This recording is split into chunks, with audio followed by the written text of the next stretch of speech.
What's up, y'all? My name is JR, and for those of you who don't already know, I'm a huge movie and TV nerd. If you're new here, I appreciate you taking the time to check out my channel. I hope you'll consider sticking around and joining the film community I'm trying to build here on YouTube.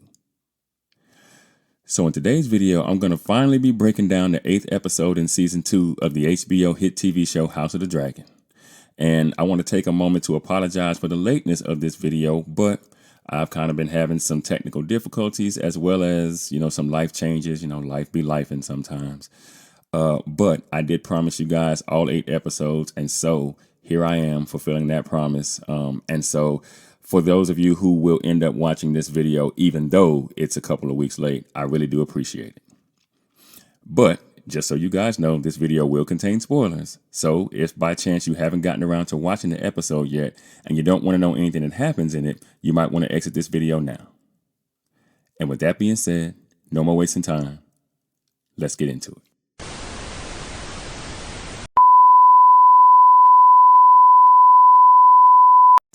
So we start off the episode in Essos, and we find Sir Tylan sitting in a meeting and negotiating with members of the Triarchy. Now, they demand 100 gold dragons per man. Sir Tylan explains that he cannot produce such coin even if he wanted to. The leaders of the Triarchy don't believe him, though. One of the captains claiming that Sir Tylan cries poverty, that it is hollow stuff from the mouth of a Lannister, when his very stables and sculleries are carved into a mountain of gold. Sir Tylan explains that they will need that gold before the war is done. He pleads with the pirates to break the blockade, explaining that they too will benefit. Another of the captains asks Sir Tylan if he thinks they lack for buyers of their tapestries and perfumes, that they sell where they please, blockade or no. The first captain explains to Sir Tylan that it seems that he needs them more than they need him. And the third captain finally speaks, asking Sir Tylan for the stepstones, stating that it is only a slathering of rocks, hardly a sacrifice for the lords of Westeros. Sir Tylan explains that those rocks have been disputed for a generation, that their pirates have waylaid ships, taken slaves and cargo. The captain explains that if he gives the Triarchy the stepstones outright when they prevail, that all of that would cease, that they would only impose a simple tax on those passing through, in order to recoup the losses they took fighting the Valyrian horde. Sir Tylan calls it extortion, explaining that it would drive up the cost of basic goods. The third captain explains that it's better than starving. And after taking a moment to think, Sir Tylan agrees to the captain's demands, explaining that Aemond may have him hanged for his decision. Captain number 2 explains to Sir Tylan that with the armada they send, that he could topple the Prince Regent and sit the Iron Throne himself. Sir Tylan smiles and stands before the captain, explains that there's one more condition to their participation. Sir Tylan explains that he was rather set on a bath and a flagon of wine. He tells Sir Tylan that the commander of their fleet must personally agree to go with him, his name being Lohar. He explains that the sailors are fiercely loyal to him, that if he does not lead them, they will not fight. Sir Tylan then agrees to meet the commander and sits back down. At that moment, Admiral Lohar enters the tent and stands behind Sir Tylan as he is introduced by the second captain. Admiral Lohar addresses Sir Tylan as Tywin. I don't know why, but okay. He stands and corrects him. Admiral Lohar then asks him, "What sort of man are you? A poet? A philosopher?" Sir Tylan explains that he is the master of ships in King's Landing. Admiral Lohar remarks that he is thin. The second captain interjects, remarking that he is tall. Admiral Lohar then claims that he will not sail with a man that cannot best him. He then turns to exit the tent before Sir Tylan asks, "At what?" So I have mixed feelings about this scene, mostly because it was completely unnecessary in my mind.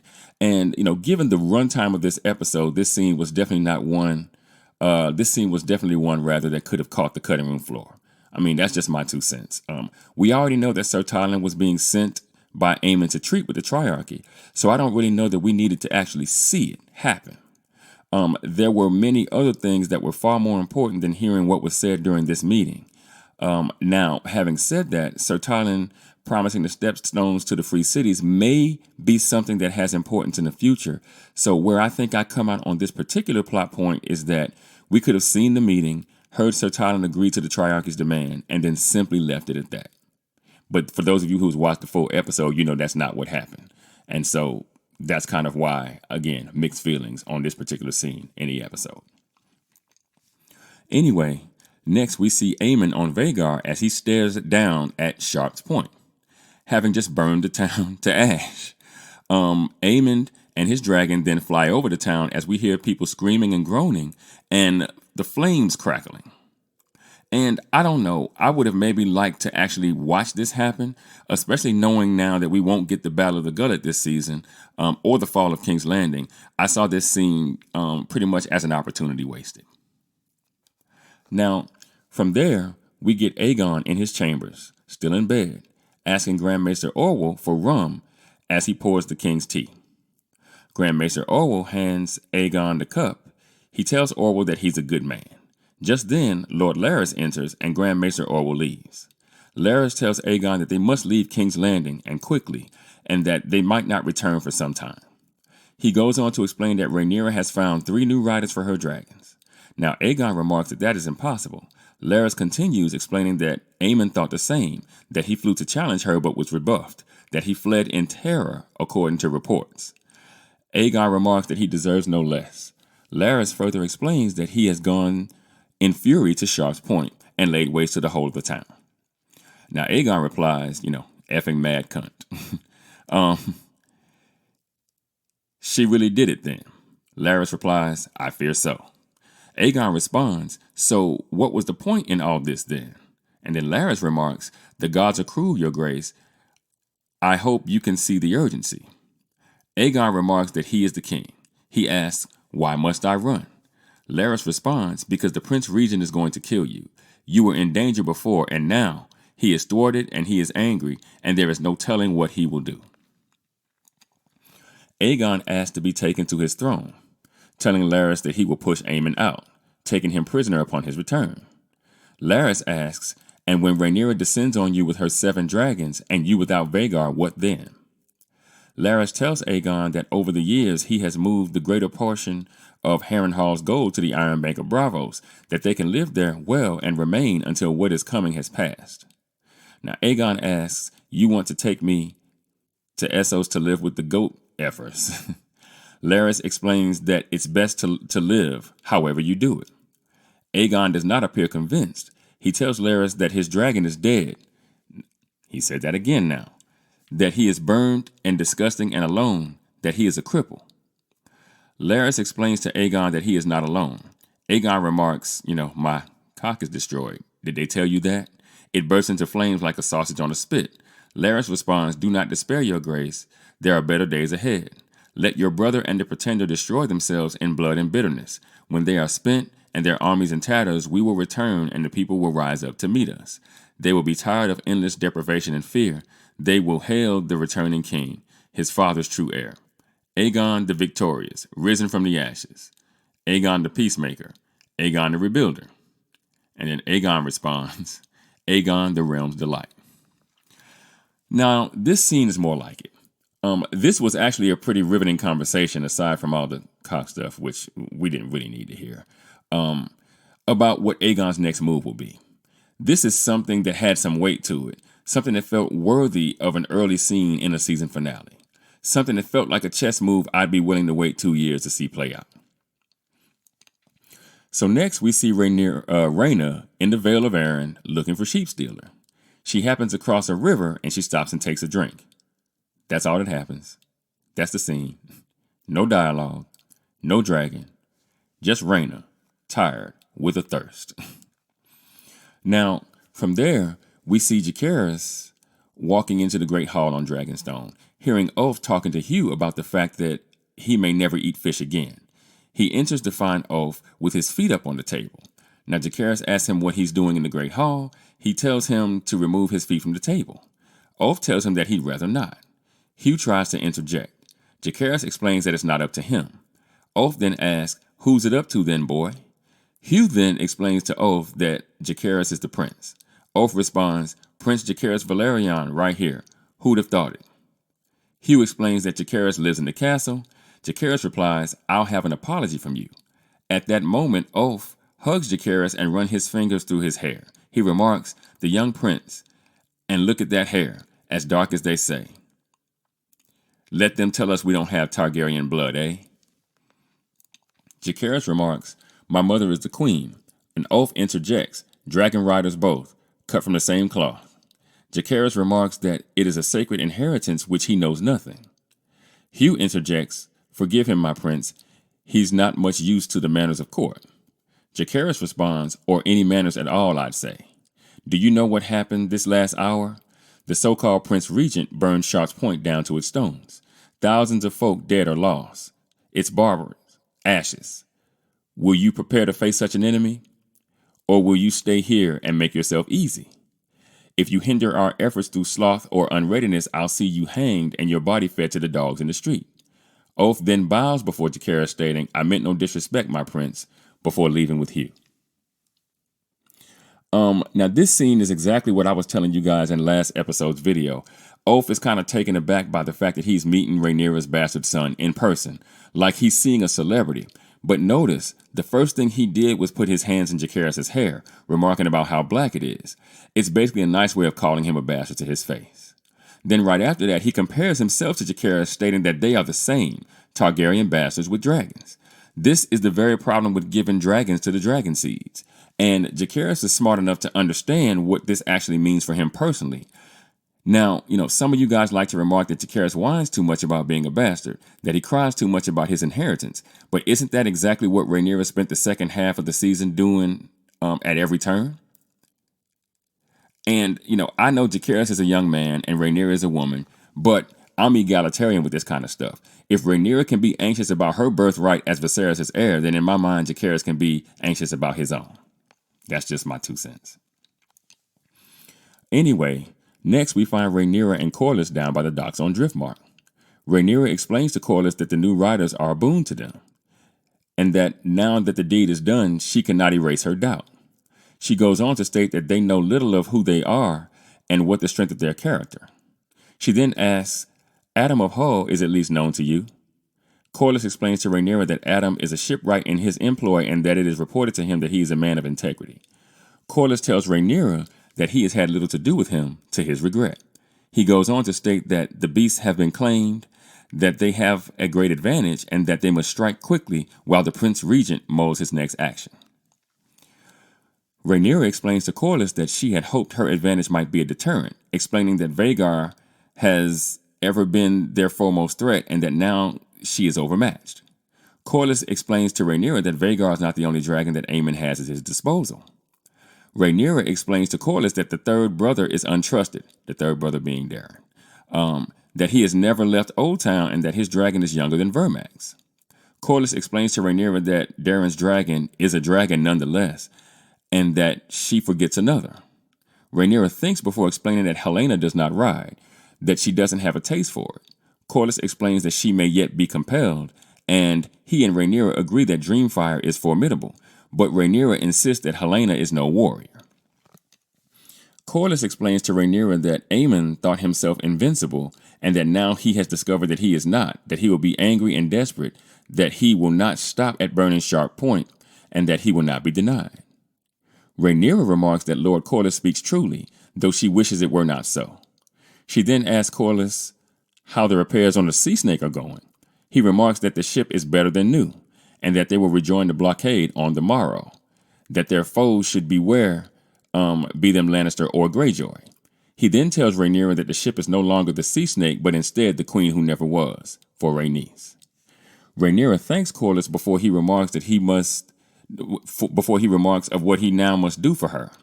He tells Rhaenyra that she is ready, that she has 6 dragons, that his ships sail under her command, and that his men all serve her. He then reminds her that the Lannisters are marching, along with the Hightowers from Old Town, telling her that she must crush the beast at its head before too many days have flown. He then reminds Rhaenyra that there is another player that has yet to be revealed. Now, I didn't have any problem with this particular scene as far as dialogue was concerned, but as far as Rhaenyra's character progression is concerned, this scene was frustrating because as the show has gone on, especially this season, it's become more and more evident that the writers are trying as hard as they can to portray Rhaenyra as someone who is trying to avoid war at all costs. But I've always maintained that Rhaenyra never had to go to war at all. After Aegon was crowned king, Otto went to Dragonstone and essentially told Rhaenyra if she bent the knee to Aegon, that she could kick it on Dragonstone indefinitely, unbothered, with no beef between them. So if she was trying to avert war, she could have done just that, but she didn't. I also lament the fact that the sea snake has been sitting there, docked at Driftmark for the entirety of the season, which just reminds you that the story isn't moving much at all. That's maybe the most frustrating part about this season, that we went from moving at breakneck speed in the first season, sometimes with years passing between episodes, I presume so that we could get to the war as quickly as possible, only to get on the precipice of war and have the writers go, whoa, we got to slow this whole thing down and do some more deep character reflection on the situation before things get out of hand. And I just don't know. It just doesn't make much narrative sense to me. Anyway, we next find Daemon still at Harrenhal, where he's been all season long, and we see him walking with Lord Piper as he explains to him that the sheep on their land have been sold upriver and that his vassals are sending a drove of swine instead, before asking if dragons eat pigs. Daemon explains that Caraxes prefers them. He then asks Lord Piper of his muster, and he tells Daemon that they'll be ready to march in 2 days' time. Daemon tells him to see to the pigs, and Lord Piper replies, "At once, your grace." Now at that moment, Sir Simon shows up and introduces Sir Alfred Broom, who makes Daemon chuckle. He continues walking through the castle as Sir Broom follows closely behind, explaining to Daemon that he has been sent as an emissary from the Queen to ascertain his movements and his intentions. Daemon tells him that he's arrived just in time to see his new army. He asks him what he thinks of it. Sir Broom remarks that it is very large. He goes on to tell Sir Broom that the Lannister hesitates and that he plans to march on King's Landing before he can catch up to him. Sir Broom then asks Daemon for a word in private.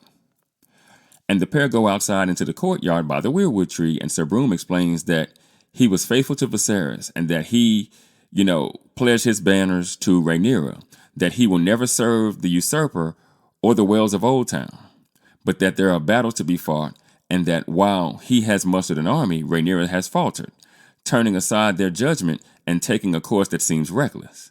He tells Daemon that he sees him as a leader of men, and that if he should declare himself, the lords will follow him. Daemon remarks that he never took Sir Broom for a turncloak. He explains to Daemon that Rhaenyra's intentions are good, but that what they need in the moment is a king. Daemon just stands there staring at him, chuckling, as we see that Sir Simon has happened upon the conversation and appears deeply unsettled by it. And look, I don't know if Sir Broom always meant to turn on Rhaenyra, if maybe he decided to do it on the way to Harrenhal because he didn't like, her sending him to in the first place, or if he made a decision at the last minute after seeing the army that Daemon was able to raise. But this scene was straight up bad writing for one very important reason. Daemon never says whether or not he's, considering himself and declaring himself for Rhaenyra here. And the fact that he doesn't do that makes you view all of the visions and fever dreams that we've been forced to sit through involving him this season kind of pointless.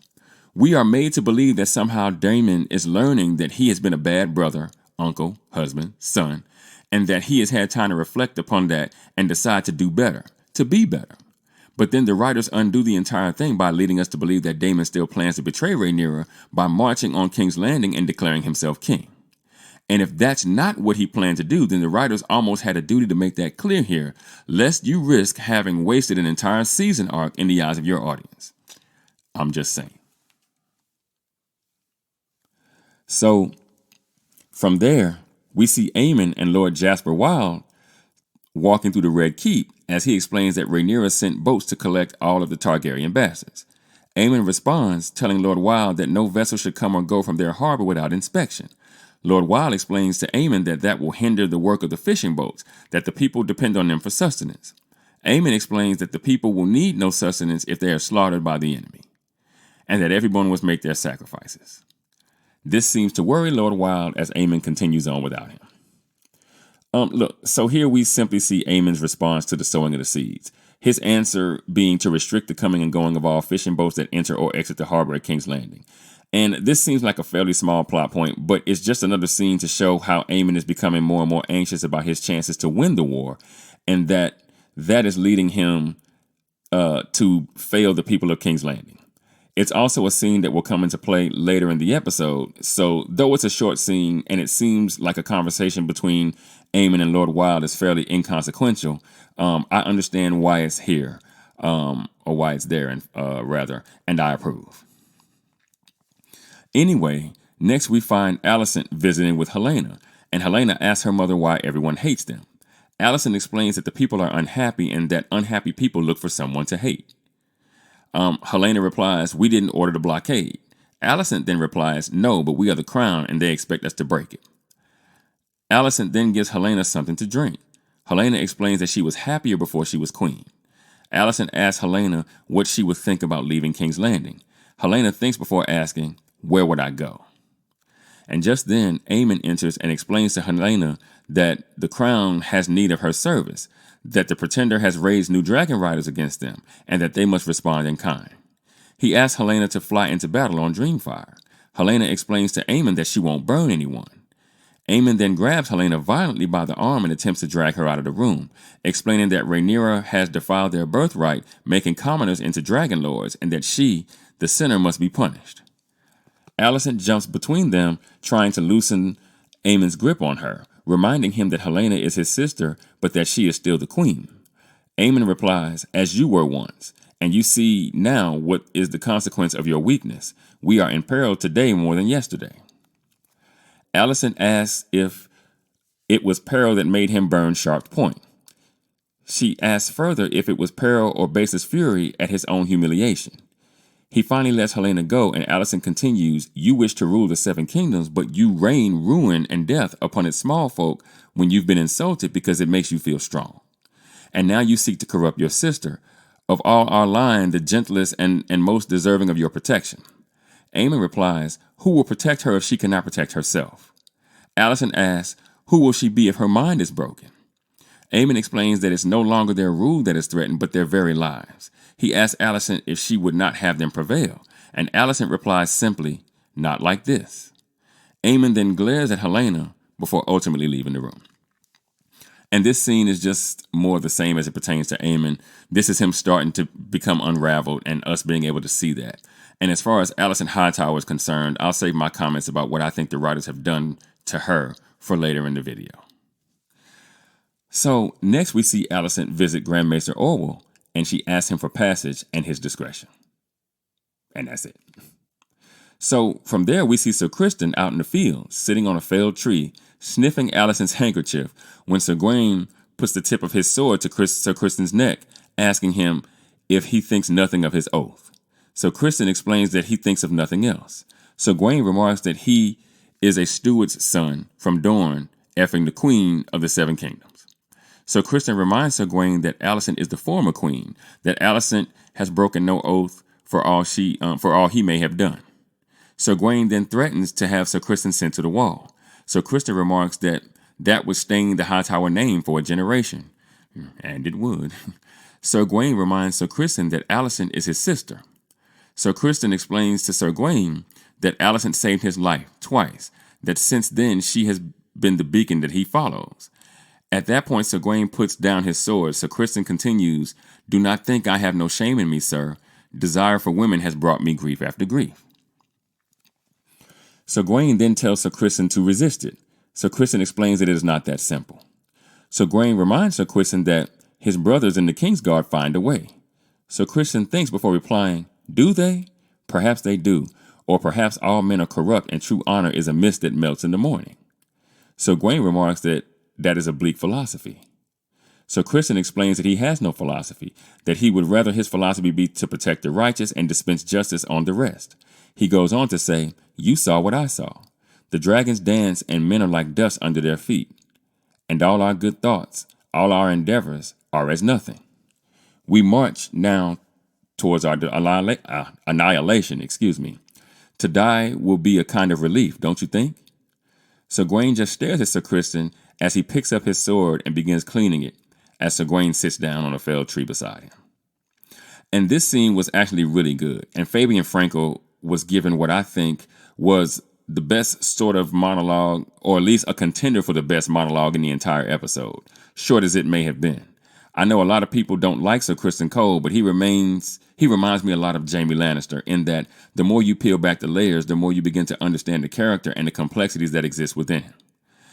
I actually think the writers have done a halfway decent job with this character arc and his dialogue, and I like how he's being used to further the story, and that's why he's kind of one of my favorite characters in the show. I know a lot of people aren't going to like me saying that, but that's how I feel.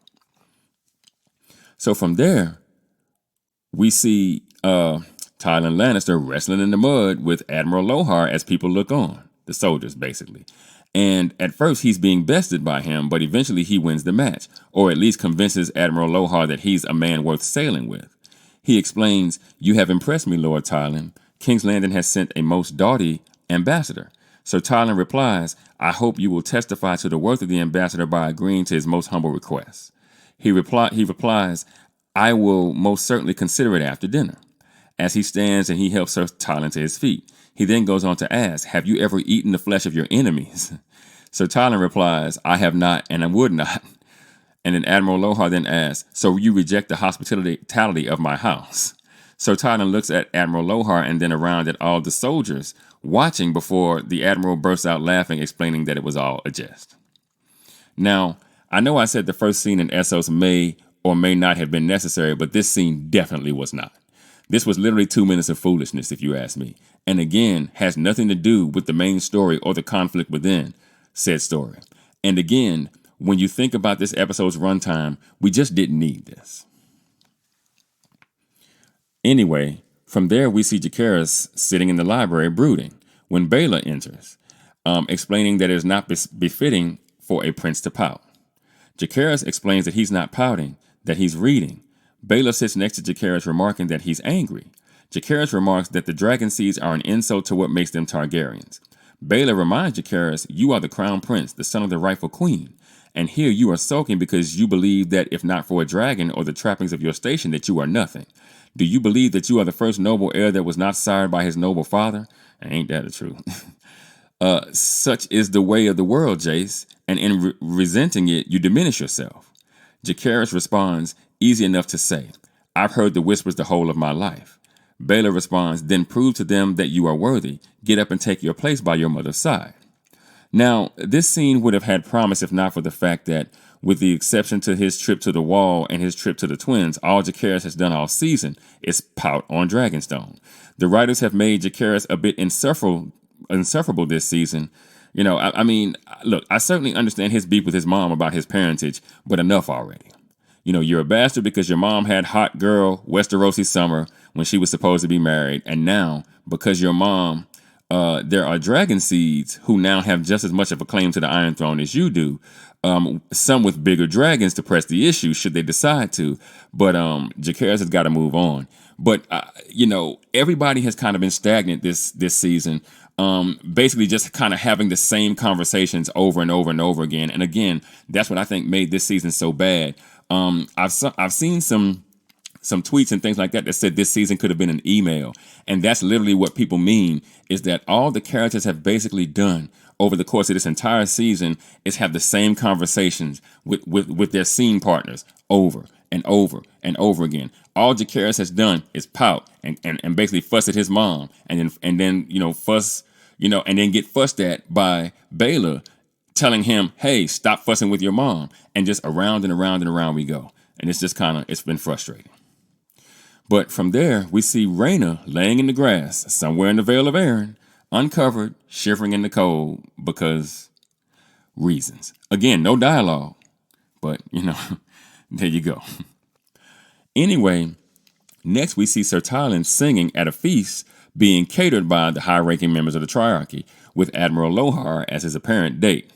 As he finishes his song, he sits, and the Admiral tells Sir Tywin that he has proven himself most accommodating and more accomplished than one would think to look at, and that he would be pleased to sail at his side, and his captains with him. Then the Admiral then stands and declares their partnership with the Greens to the gullet on the morrow, and all the soldiers begin to cheer. He continues, "And let the sea snake rue the day we meet again." And all of the soldiers cheer again. Sir Tywin remarks, "My king will be well pleased." To friendship. Admiral Lohar drinks as a woman comes in to dance. Admiral Lohar sits, Sir Tylen remarks, "It is late," and he begins to stand. Admiral Lohar stops him, claiming, "You are a handsome man and you have proven your worth, and I wish to have children by you." Sir Tylen looks confused as Admiral Lohar continues, "I want you to F my wives." Sir Tylen thinks for a moment before asking, "How many wives do you have?" And look, that's not a no, right? This scene was kind of intriguing, if I'm being honest, but it still wasn't necessary. In fact, none of the scenes in Essos were really needed in this episode. They just kind of served to extend the episode's runtime, nothing more. I've seen the behind-the-scenes commentary, and the showrunners kind of claimed that they needed some just to kind of break up the seriousness of the episode with something light, something kind of fun. I get it, but this was much to do about nothing. Anyway, from there, we see Rhaenyra dining with the dragon seeds. And Ulf is being Ulf, ordering the servants around, talking about more of these little birds, right? Eating and drinking his fill to the point of irritation. Essentially, he's irritating the hell out of everybody else. Finally, Rhaenyra stands and offers a toast to our new riders. The three of you are not of noble birth, but you have done a thing never dreamed of before now. Rhaenyra then sits and continues, I have entrusted you with a power that only few have known, and I charge you to take it up with fealty and respect. Serve me well, and I will make you knights of the realm. Ulf responds, what do you think of that, boys? We'll be knights, just like that.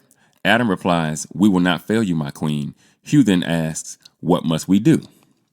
Now, Rhaenyra explains, I had thought the mere fact of the sight of you might stay the enemy's hand, but Lord Corlys is right. We must strike while we have the advantage and end this war. Learn your beasts and your commands. We will fly in 2 days' time. The strongholds of the usurper, Old Town and Lannisport and all their armies must be subdued. Alone, without allies, he will have no choice but to surrender. Baelor then asks Rhaenyra if she wishes for them to kill innocents. Hugh remarks, and so many. Jacaerys interjects, it is hard, but it cannot be helped. Rhaenyra explains that they must break the will of their enemy or more will die in a struggle that stretches on without end. Adam asks, what about Vhagar? Good question, right? Rhaenyra explains that she is fearsome, but that she is one dragon. She explains that the Prince Regent cannot defend against all of them. Ulf then interjects, claiming, I'll take him on myself. Silver Wings a goer she is. We're afraid of nothing, even if you are. Adam then remarks that there will be enough time to see which one of them is a coward. At that point, Ulf beckons the servants again for more food.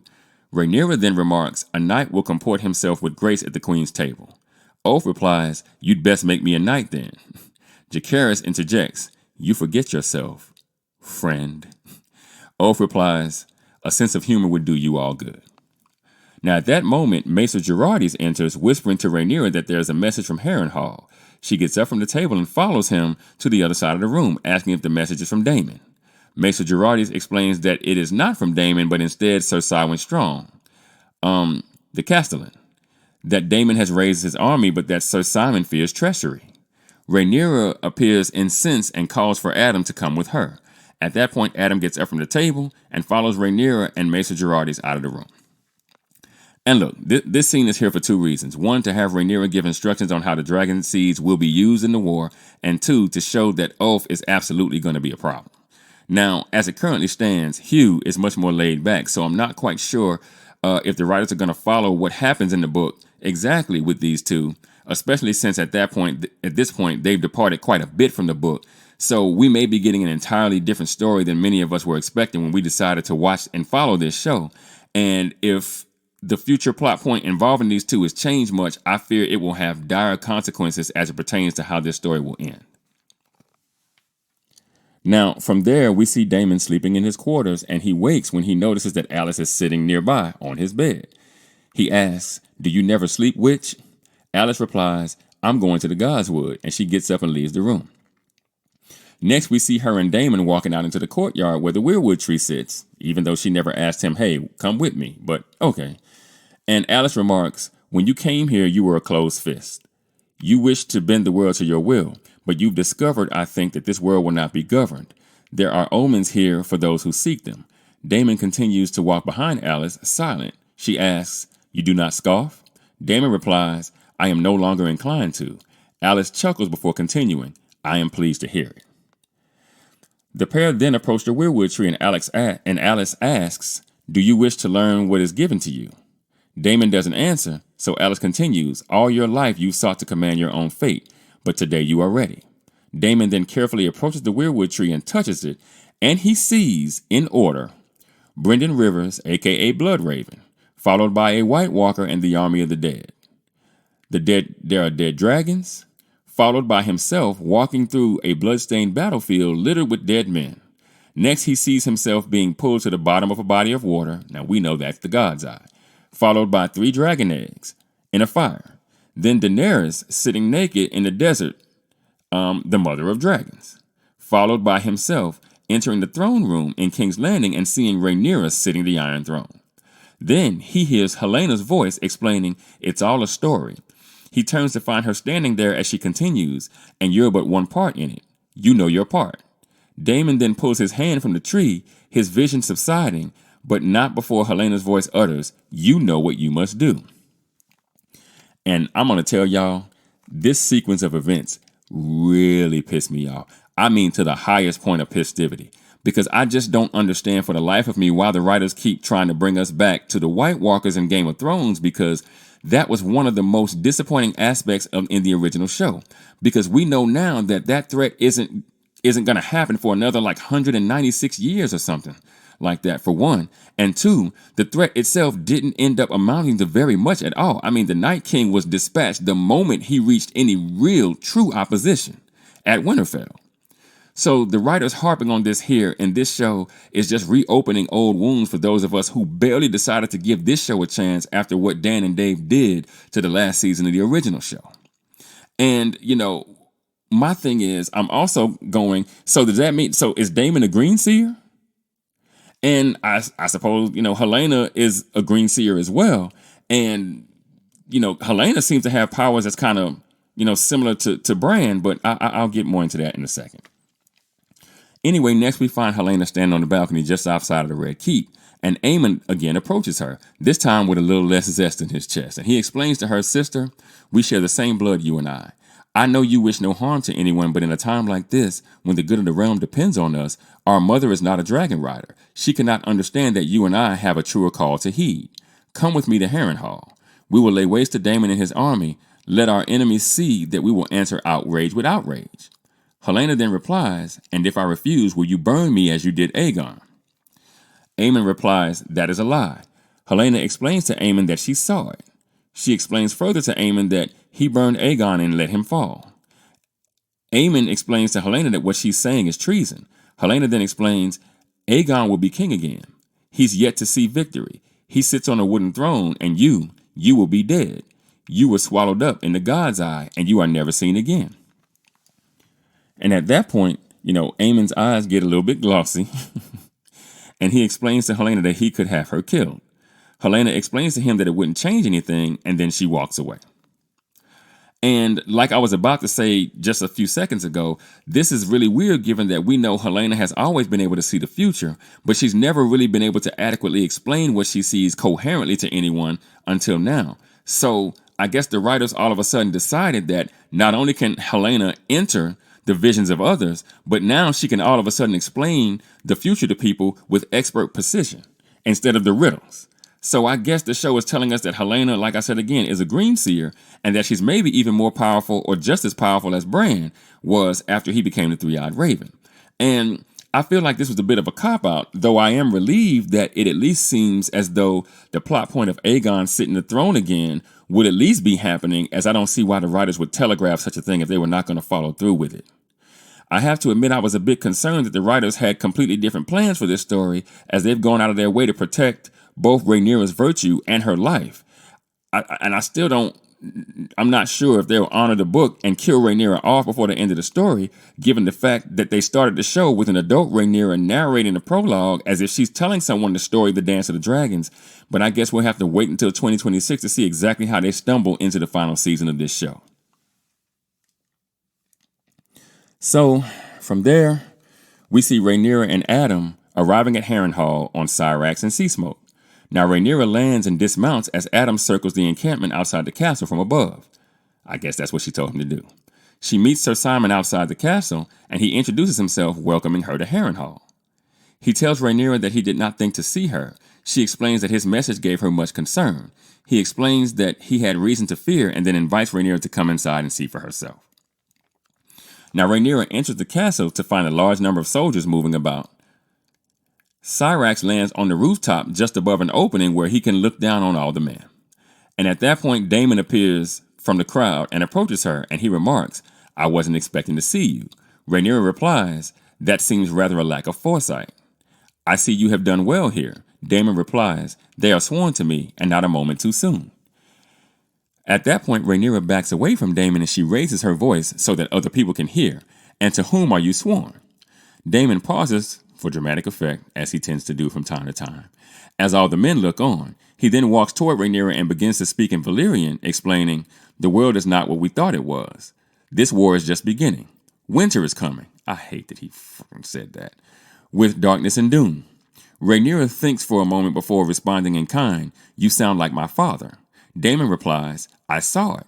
I saw that we cannot withstand it, and yet somehow we must." Then Daemon goes back to speaking in English, explaining that the realm's only hope is a leader who can unite it, and that Viserys chose her. Well, look at that. At that point, Daemon bends the knee to Rhaenyra. He explains to Rhaenyra that she is the true Queen Rhaenyra, first of her name, protector of the realm, that he is meant to serve her and all those with him until death, or the end of their story. At that point, all of the soldiers in the hall bend the knee as well. Rhaenyra then takes Daemon's hand and explains to him, in Valyrian, "Leave me again at your peril. I will bust your you know what." Daemon looks up at her smiling as he does, and then he says and responds in kind, "I could not. I have tried." Then he goes back to speaking English and he says simply, "My queen." He then turns to the army and commands, "For every one of us who falls, 100 of them."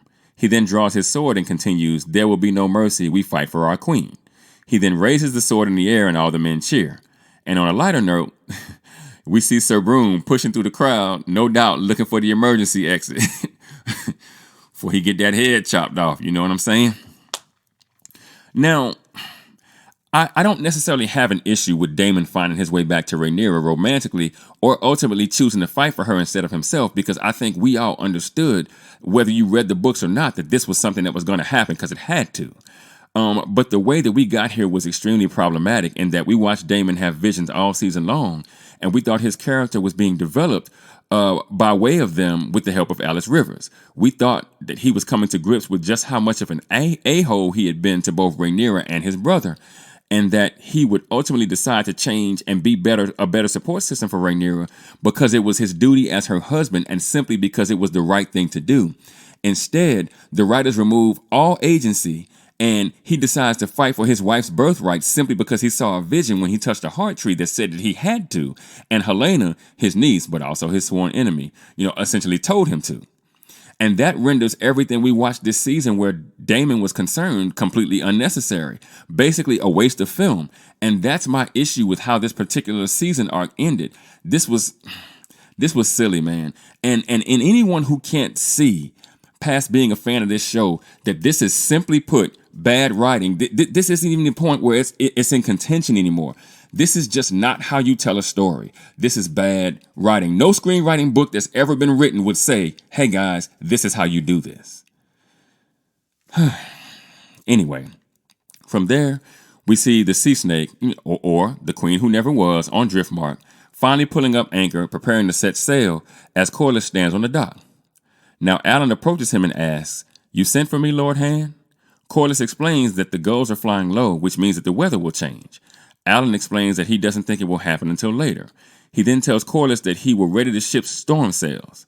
Corlys explains that they will join the blockade and are likely to find their peril sooner rather than late.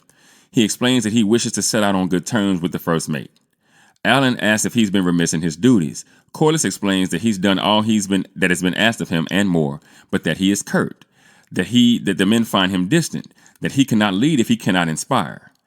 Alan explains that he is never asked to lead. I didn't ask for this. Corlys explains to Alan that he's been given a position which all who serve there aspire. He tells Corlys that he will work to improve himself, and he begins to walk back to the ship. But Corliss then stops him, claiming that he is trying to help him. Alan turns back and angrily explains, "You want to help me. Is this the help you offer after all these years? A reminder to be grateful?" Corliss explains that he meant no offense, and then he dismisses Alan. But Alan doesn't go. "Oh, no, no, no, no." He continues, "Do you know what it was like for us to grow up fatherless? To be smeared upon as bastards? Never sure of the bread to feed us? Do you know what hunger does to a boy? What grief does? Or shame?" Now, Corliss again tries to dismiss Alan, but he continues, "I sold fish in the market from cold dawn until sunset, putting my coppers away to stave off the winter. I watched the man who sired me walk past with his son, an heir with fur around his shoulders, choosing sweet meats to eat after supper by the fire. And now that boy is dead, and his sister before him, and the heir that took his place, and now you remember I live. Now you wish to suddenly scatter the crumbs of your favor. I am an honorable man, and I will serve you because I must, but if it's all the same, I will decline any offers of help. If I survive this war, I will continue as I began, alone." And at that point, Alan walks away, leaving Corliss standing there, red like a mug.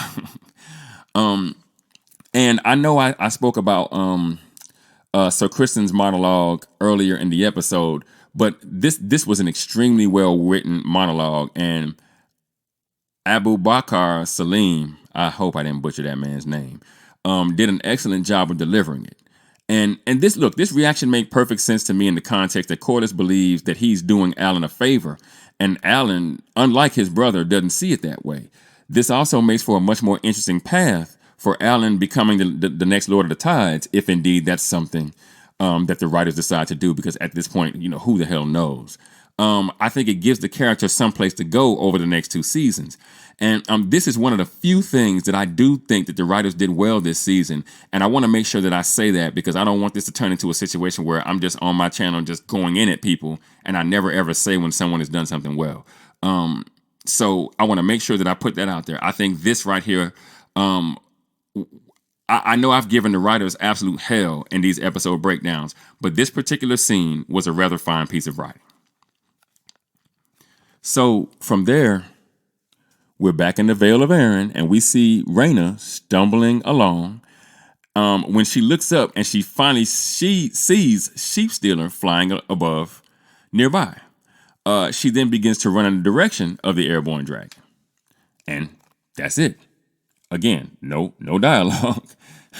Now, from there, we find Rhaena and Mysaria standing on the balcony on Dragonstone, watching as dragons fly around over Blackwater Bay. Mysaria explains to Rhaenyra that she has done what no one else would dream of, and that she has been rewarded, that the gods favor her, putting the means to victory in her hands. Rhaenyra replies, "And yet, to claim it I must strike, and in striking I doom thousands to their deaths. I do not believe my father would have wished this." Mysaria remarks that Viserys left Rhaenyra with no choice. Now, look, I don't like Mysaria, but she telling the truth on that one. Like, damn, Viserys. Anyway, she continues, "Be strong. You know you are just. You must not let the realm fall to those who care for power more than peace. You must prevail." Rhaenyra then thinks before asking, "And who pays the price?" And then from there, we see Rhaenyra laying in bed in her chamber, staring up at the ceiling, contemplating her choices, when there's a knock at the door, and it's Sir Marbrand, I believe, who enters, begging Rhaenyra's pardon. We then see Rhaenyra walking down the stairs, entering the library to find Alicent standing there, to both Rhaenyra's surprise and ours, the audience. And Alicent explains to Rhaenyra that she had to see her. Rhaenyra asks who knows she's there. Alicent explains that no one does, save her protector, who laid down his sword at her gate. Rhaenyra then dismisses the guards before Alicent explains, "I've been mistaken. I was raised to believe there was an order to things, that there was a security in following the path laid out to us. I resented you, I think, for caring so little for it, for knowing what you wanted. I did not know what I wanted. I only knew what was expected of me." And Rhaenyra stands there with her arms folded, rightfully so, and asks, "Why have you come here?" Alicent explains, "Because I lost my way, or rather it was taken from me." Girl, bye. Or that I put my faith in my husband, my father, my lover, my son. And at that point, Rhaenyra remarks, "Ooh, the incorruptible queen sullies herself with a lover." And Alicent replies, Do not blame me for what you yourself have done. Your father died. I took comfort in another. I do have desires. Rhaenyra replies, yes, but you alone made your virtue your banner. Alicent then replies, and I clung to it. In defiance of you, I think. You so disdained it. Alicent pauses, and there's a brief silence before she continues. I have been alone of late. I walked outside the walls of the city, and I felt a weight lifted from me. Rhaenyra interjects, how lovely for you. Alicent continues, I thought for the first time what I would choose, if not for the duty I put before all else. Rhaenyra chuckles before asking, shall you cast your son down and rule alone? Alicent replies, no, I do not wish to rule. I wish to live, to be free of all this endless plotting and striving. The crown will pursue war and victory at any cost, but as for me, I would take my daughter and her child and leave it all behind. Rhaenyra then explains that it's too late, that blood has been shed, cities burned, armies march, and that she wishes to wash her hands of what she herself has set in motion. Alicent then explains the arrogance of blaming me as if you would have not been challenged regardless. I think that's besides the point. But Alicent explains that she only did what she thought Viserys wanted. Rhaenyra replies, go then. Leave us all behind, as you say. Wander in the wilderness. Did you come here thinking that you would be absolved? Alicent thinks before responding. He never stopped loving your mother, you know. He was very fond of me, and I of him, but she was the vision that sustained him. Even after she herself slipped from his grasp, it was his love that kept him resolute in his choice of heir. Rhaenyra then asks, and yet you believe he wavered at the end? And given what she just said, that's a good question, right? After another brief silence, Rhaenyra asks again, of Alicent why she came. Alicent explains that Aemon will soon fly to join Cold in the Riverlands, and that while he's gone, Helaena as queen will be the crown's authority, and that Rhaenyra comes, and that if Rhaenyra comes then, she will see to it that the guards throw down their arms and opens the gates, shedding no blood, and that she can enter the city as a conqueror. Rhaenyra laughs at the thought before Alicent continues to explain that she's already got the stronger hand, and that this senseless war must end. Rhaenyra thinks before asking, what of Aegon? Alicent thinks before explaining. He's broken beyond all recognition. He lies in the dark in pain and terror. He has many thoughts, but he still heeds his mother, I believe that I can persuade him to bend the knee. And Rhaenyra interjects, no, still you defend him. Still you imagine you can have all you want without paying too high a price I have no choice but to pay. Alicent replies, what I want is to set things right.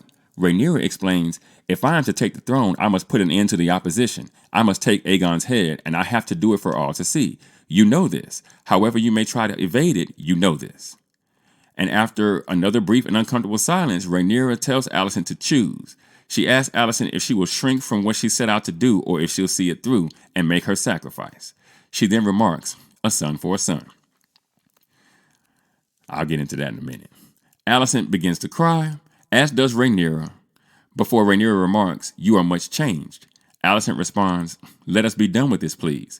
Rhaenyra asks, and what do I do with you now? Alicent replies, you let me go to do what I promised.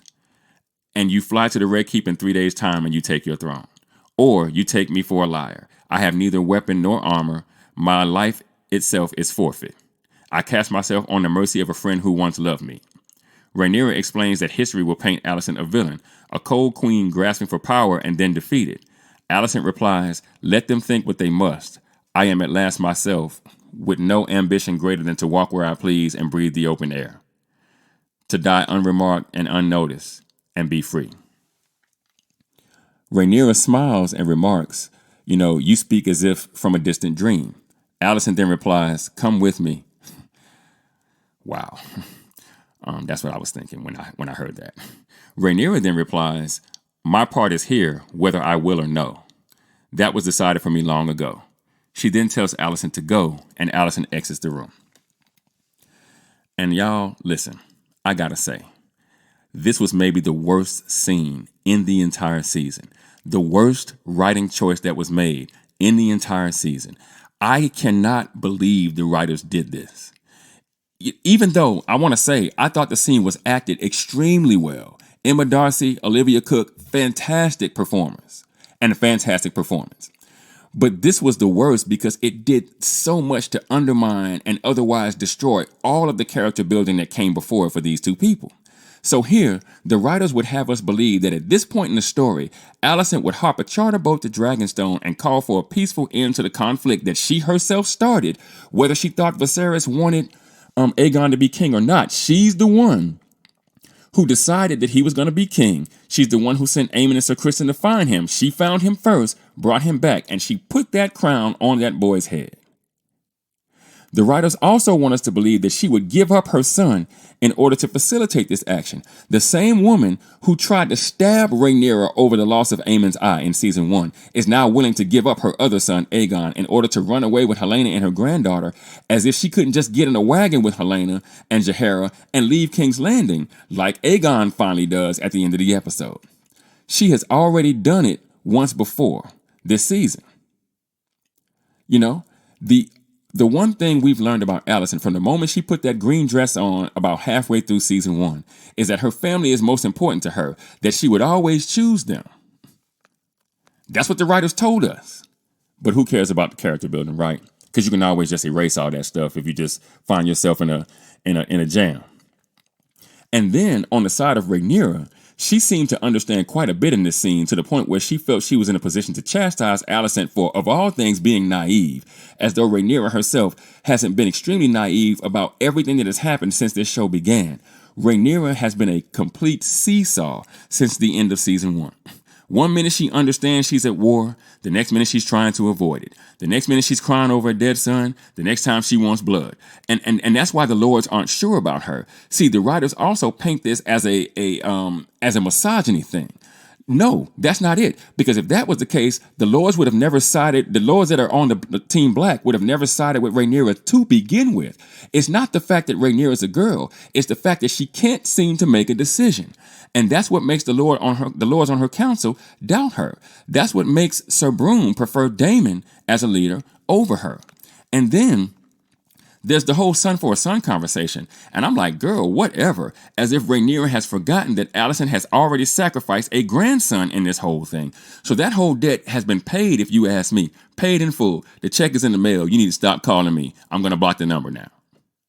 Plus, did Alicent forget that Rhaenyra will want to kill Aemon as well? So, Alicent's not even thinking this through, that Rhaenyra just don't want Aegon's head. She wants Aemon's head too. So essentially, and since, Alicent has no idea where Otto Hightower is, she's essentially going to see her whole family wiped out except the girls? What type of shit is that?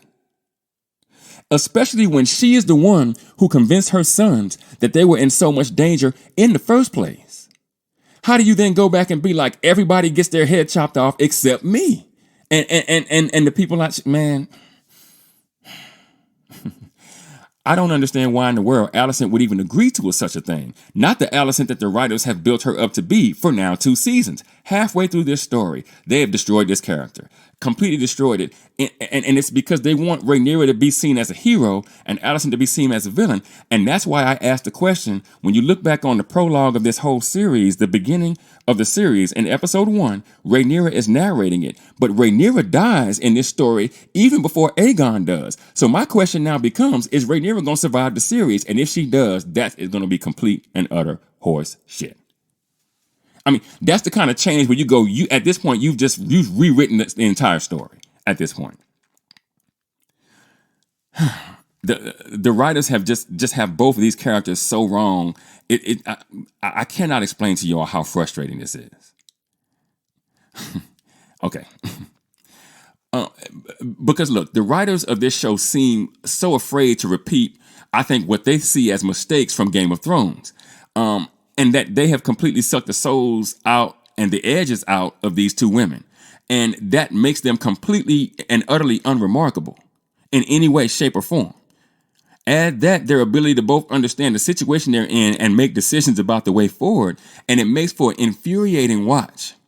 And I'll say again, this scene was completely unnecessary, and it was probably the most detrimental to the episode. It might have even been the most detrimental to the entire season. Because at least the first time they had this conversation, you kind of were like, okay, this is kind of weird.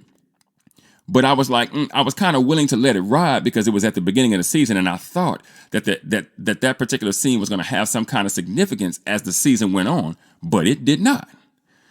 Anyway, From there, we see Alicent place her hood back over her head as she walks down the hallway in Dragonstone.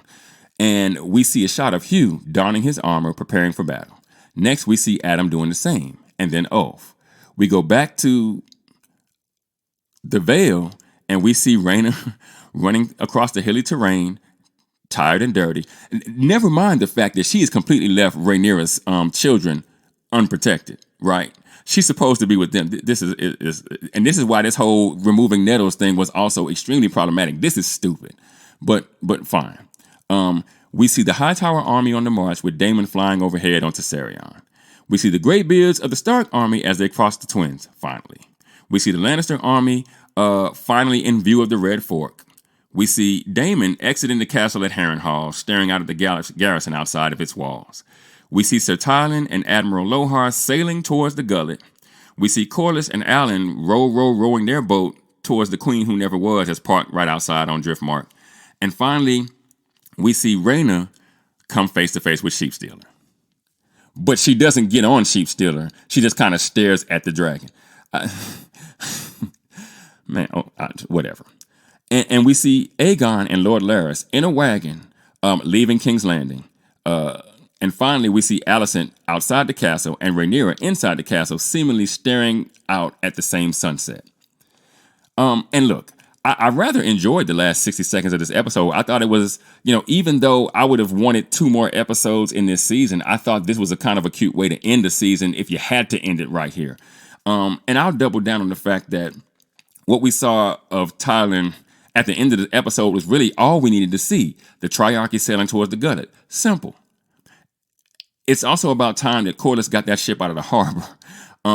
It's also time that the armies arrived in the Riverlands so we can get this war on, because we've been waiting for that since the end of season 1. And, I thought that the reason why season 1 was moving at breakneck speed was so that we could hurry up and get to the war. But, hell, if season 2 was going to go by with no war too, then they could have almost redone season 1. And paced it a little bit differently, because I thought that really kind of hurt this season was the breakneck speed that we were moving at last season, and then we finally got to this season and we're going 5 miles an hour the whole way through with 2 episodes fewer. Anyway, when it comes to Aegon and Lord Larys, right, I kind of wonder if Rhaenyra is going to show up in King's Landing expecting to find Aegon there, and when he's not, that's going to really piss her off, because I'm sure she's going to feel like Alicent is playing games. Because she's going to be expecting Aegon to be there, ready to be handed over to be done away with. Now, I think we should have gotten the Battle of the Gullet and the Sack of King's Landing this season. That feels like it would have been the halfway point of this story if you're really looking at how the book plays out. But I understand that there's been some talk about HBO stepping on the last 2 episodes, something about the writer's strike and kind of how that all played into all of this. And there's also some financial issues that HBO has kind of come into as of late. And so I'm hearing that that's why they didn't do an episode 9 and 10 and give us the Battle of the Gullet or the Fall of King's Landing, because there wasn't enough money somehow. But I find that weird, because HBO is the same network that filled a $30 million pilot in the Game of Thrones universe and then essentially threw it in the trash. And so I think the decision was extremely short-sighted, as it seems that while House of the Dragon is kind of cognizant that they don't want to repeat some of the same character mistakes from the later seasons of Game of Thrones, it would appear they haven't learned anything from the structural mistakes that were made. Now, in conclusion, this might come off as a hot take, so you're going to have to forgive me, but I've thought about this for like a week now, and this is firmly how I feel. This season of House of the Dragon was every bit as bad as season 8 of Game of Thrones was. And I mean that with every single fiber of my being. I've never seen such unsure writing, which has created totally unreliable characters, and it might have been something that could have been reconciled, but if it was smaller characters, but it's the main characters.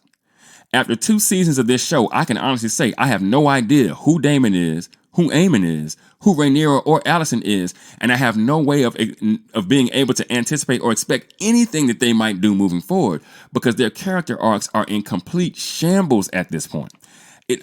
Goodness gracious, I don't even know what to say about this. And this is coming from someone who is, I need you guys to understand, I am a hardcore Game of Thrones stan. I need you guys to hear me when I tell you I've watched Game of Thrones from start to finish. At least I watch it every year from start to finish, every single year, gritting my teeth through season 7 and 8 every single time. But that's how much I love this show. And because of my love for GOT, I really wanted to like this show. I mean, when I heard them announce this, I told myself that, you know what, Fire and Blood is actually finished. So the writers shouldn't have any issues getting through it, the story. But it never dawned on me that they didn't even want to make Fire and Blood, that they really wanted to make something totally different. They wanted to use Fire and Blood and tell us a completely different story. Because they're not telling us a story of Fire and Blood. At this point, we're being told a completely different tale. And had I known that's what was going to end up happening here, I never would have allowed myself to get swept up in this show. I might have still watched it, but I would not have been so invested, hoping, against hope for a great GOT spinoff. It's really getting to the point where I think I have to just accept that Hollywood is no longer interested in making good content. They'll make expensive content, but not good content.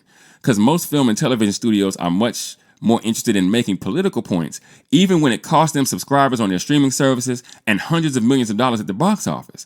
They option popular books and they remake popular TV shows and movies, failing to understand that in the overwhelming majority of the cases, you can't go home again, right? You can't catch lightning in a bottle twice. It's virtually impossible. That the original shows worked because of its writers, producers, directors, and its stars. But most importantly, the times that the show or the movie was made in. House of the Dragon has undermined the world that HBO had already created in Game of Thrones in so many ways, it's not even funny.